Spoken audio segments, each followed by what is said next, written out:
grade mo na ngayon. Kaya ang pinaghandaan natin, maging makapagsikat sa bigahe, ha? Okay po, Mami. Tao po, tao po. Hi, may I help you? Ako, English speaking, Mami. Oh, don't worry. I understand that I speak Tagalog. Ayos, ako si Hana. Kasama ko ang mami ko. Tawagin mo na lang ang AM na tita mo. Ako naman po si AM. Ngayon lang kita nakita dito, AM. Nagbabakasyon lang po kami dito ng family ko. Kaya pala ang cute mo ng staff mo. Actually, it's my favorite. Well, I have been dreaming to have one as a pet.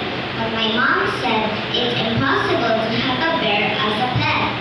Oo nga, no? Kasi for sure, AM, mas malakas pa sila sa atin. But I have good news for you. Mami, ang read is like chapter 65, verse 25.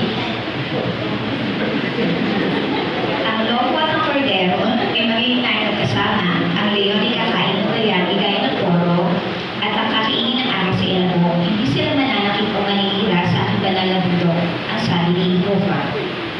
Thank you po, Mami. Kaya AM, ano sabi masa ni Mami? Is it possible to have a pet such as lions, snakes, and even bears? Yes! Wow! That's amazing! Sasabihin ko yan sa mami ko. AM, pwede mo rin i-visit ang website namin na jw.org. Madami dyan mga videos about animals. Okay, I'll visit the website